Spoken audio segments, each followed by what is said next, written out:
Livre des Proverbes, chapitre 3. Mon fils, n'oublie pas mes enseignements et que ton cœur garde mes préceptes, car ils prolongeront les jours et les années de ta vie, et ils augmenteront ta paix. Que la bonté et la fidélité ne t'abandonnent pas. Lis-les à ton cou, écris-les sur la table de ton cœur, tu acquerras ainsi de la grâce et une raison saine aux yeux de Dieu et des hommes. Confie-toi en l'Éternel de tout ton cœur, et ne t'appuie pas sur ta sagesse. Reconnais-le dans toutes tes voies, et il aplanira tes sentiers. Ne sois point sage à tes propres yeux, crains l'Éternel et détourne-toi du mal. Ce sera la santé pour tes muscles et un rafraîchissement pour tes os. Honore l'Éternel avec tes biens et avec les prémices de tout ton revenu, alors tes greniers seront remplis d'abondance, et tes cuves regorgeront de moût.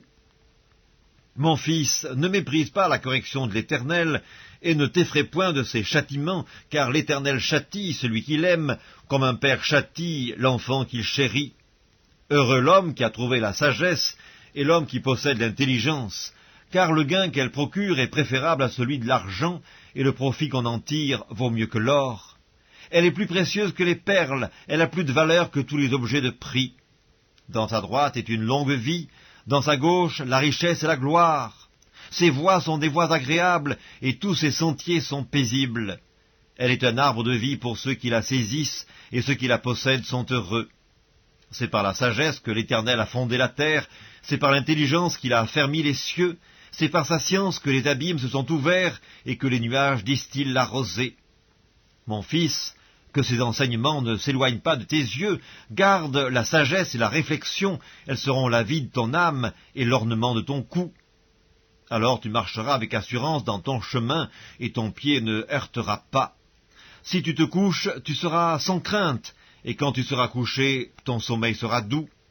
Ne redoute ni une terreur soudaine, ni une attaque de la part des méchants, car l'Éternel sera ton assurance, et il préservera ton pied de toute embûche.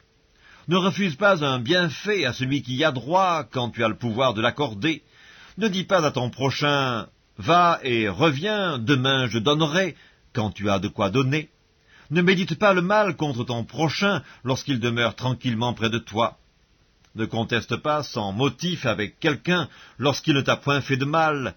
Ne porte pas envie à l'homme violent et ne choisis aucune de ses voies, car l'Éternel a en horreur les hommes pervers, mais il est un ami pour les hommes droits. La malédiction de l'Éternel est dans la maison du méchant, mais il bénit la demeure des justes. Il se moque des moqueurs, mais il fait grâce aux humbles. Les sages hériteront la gloire, mais les insensés ont la honte en partage.